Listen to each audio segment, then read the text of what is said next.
નમસ્કાર, મારું નામ પરમાર પ્રિયા અને મારું નામ પરમાર વૈશાલી. સૂઝ કન્યા શાળા પરિવાર વતી આપનું હાર્દિક સ્વાગત કરીએ છીએ.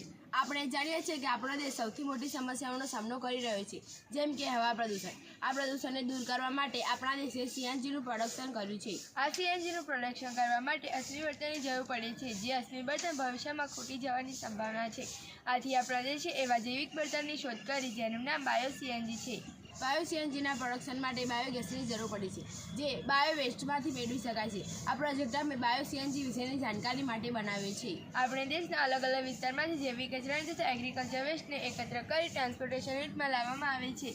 ત્યારબાદ તેને ઝીરો કરવામાં આવે છે. ત્યારબાદ તેને બાયોગેસ પર મોકલવામાં આવે છે. આ બાયોગેસ પર સ્લરીને મિક્સ કરવામાં આવે છે. આ સ્લરીમાં મિથોજન બેક્ટેરિયા હાજર હોય છે, જે બાયોએનારોબિક કન્ડિશનમાં હોય છે, જે જૈવિક કચરાનું વિઘટન કરી તેમાંથી મિથેન, હાઇડ્રોજન સલ્ફાઇડ તથા કાર્બન ડાયોક્સાઇડ જેવા વાયુ ઉત્પન્ન કરવામાં મદદ કરે છે. આ બાયોગેસ પ્લાન્ટમાંથી મળતો મિથેન વાયુ શુદ્ધ ન હોવાને કારણે વાહનોના એન્જિન ખરાબ થઈ જાય છે. આ સમસ્યાના સમાધાન માટે આ વાયુને પ્યુરિફિકેશન સેન્ટરમાં મોકલવામાં આવે છે. ત્યારબાદ ગેસને પાઇપલાઇન દ્વારા આગળ કમ્પ્રેસર યુનિટમાંથી 20 થી 25 MPa પ્રેશર સાથે સિલિન્ડર ભરવામાં આવે છે. ત્યારબાદ તેને સીએનજી પંપ પર મોકલવામાં આવે છે. આ પ્લાન્ટમાં જે વેસ્ટ મટીરિયલ બાયો પ્રોડક્ટ તરીકે મળે છે, તેને ખેતરમાં ઉપયોગ લઈ શકીએ છીએ. બાયો સીએનજી ગેસથી થતા ફાયદા: જમીનનું પ્રદૂષણ ઘટાડી શકાય, વાયુ પ્રદૂષણ અટકાવી શકાય, બેરોજગારી દૂર કરી શકાય છે.